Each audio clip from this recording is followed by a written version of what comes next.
Hi, this is Tracy Soes, Tracy McElfresh, Dayton, Ohio. I am taking a break from alterations and making my fifth 1940s design from my flat pattern blocks. So last year I decided that I was ready to step it up, level up, and make my own fabric pattern blocks that were supposed to be just my size. So every time I would make a dress, I'd be like, oh, it looks great. And then I'd find little things and I'd tweak the pattern. I'd go back, I'd take apart the dress, I'd put it back together again, and I realized all things aren't fixable. So I just have a few tips for you when you're making your muslin. You can make a muslin in about an hour and a half. It doesn't have to have closures. You don't have to finish any seams. You don't have to hem anything. It can be as much or as little as you want it to be. So here's just a few tips that have helped me make these muslins quickly and easily, and to really be able to check, as I just love to keep making them because I have a problem. Everybody's bodies are unique, so somewhere you might want more, you might want less. After you've worn your garment for a little while, you might realize, like, you know, I have a problem right back here with fabric hiking up and just different things. They do call them fit issues, but they're not actually issues with your body, they're issues with the garment and the way the garment hangs. So my first one is that I like to just trace the pattern out real quick, cut it out, and then I like to make all of the marks. So number one, make marks all over your pattern to know what is where. This was the front, the back, center back lines, and so that's number one, is to go ahead and just write right on it. That way when you post your picture and your muslin online, people don't think that that's your actual dress, because people will. Okay, number two, change your seam allowance to open in the front so you can get into the garment, because you're gonna wanna get a really good look at the back. So that's number two. That way I can get in here, I don't have a closure, I can just pin it. Saves me time not putting a zipper in this that I will want to rip out and reuse again, because zippers are expensive. So that's number two. Okay, once you get your muslin done and you're in your garment, you are going to be looking for wrinkles.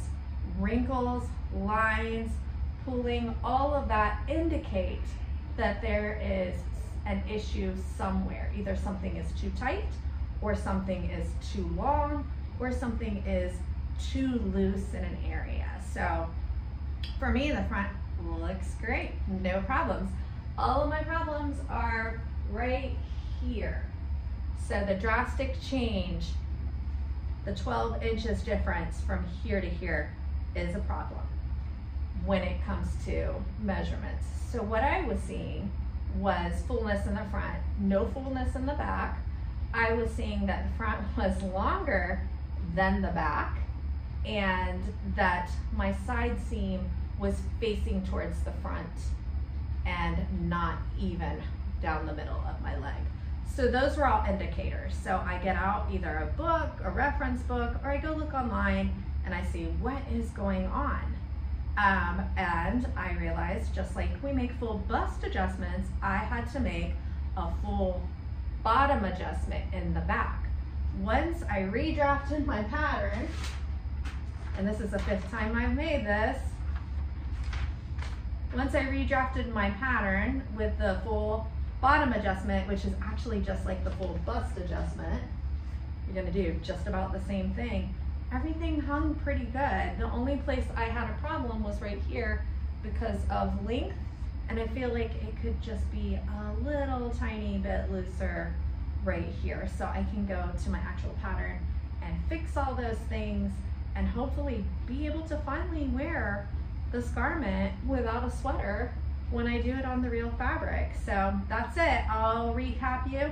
Number one, mark all of your pieces right on the garment to save yourself time and be quick and be able to put everything together really quickly. Number two, move your seam allowance to the front so you can get in it and really check the back.